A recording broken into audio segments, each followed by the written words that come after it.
Dear 12-year-old me, what a fine specimen you're becoming. You've made it all the way through your awkward childhood and you're starting to come into your own. You're fine-tuning your skills and talents, athletic, academic, and communicative. Go you. Right now, there's a lot of praise coming your way. Talk of how you're going to conquer the world and turn everything into gold. Unfortunately, that is a double-edged sword. It's planting two seeds, ego and expectation. Both of these traits will struggle to coexist in the future unless you learn to focus on the tasks at hand. First up, ego. It's good to be confident, to know your strengths, to realize what you're capable of. Things are becoming easier, however, ego can lead you to become blind to your weaknesses and, importantly, in your case, vulnerable to the opinions of the wrong people. This is where expectation comes in. With your newfound confidence and praise, you've built an expectation on yourself. This expectation is high, and your ego is pushing you to attempt things you may not be ready for. Failure will ensue.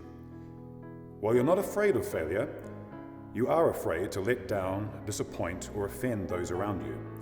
With every small failure, there is a crack, and with every crack, there is someone waiting to throw salt into the wound.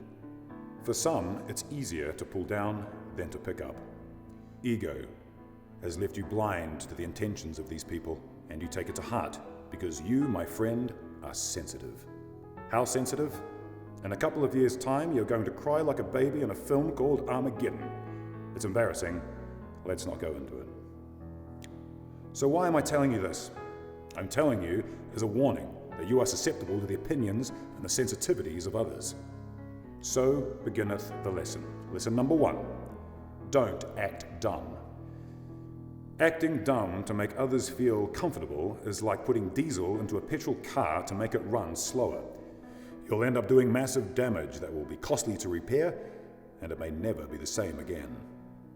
You have a presence to add to a room, with the ability to raise people up around you.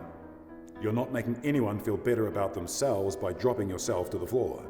Stand tall and leave others feeling smarter than when they came in, with warmth and knowledge.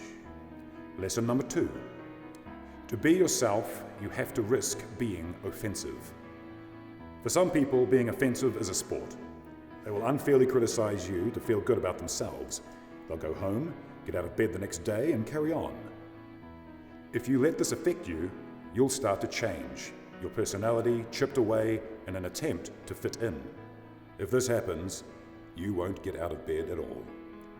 You'll stare at the ceiling and contemplate how you managed to get here, empty to your passions and living a life disingenuous to yourself.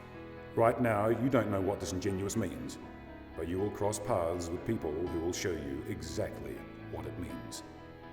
Lesson number 3. Be afraid to take risks, but be more afraid to stay where you are. One day you'll be faced with a choice of either being in front of the camera or behind it. Do me a favor.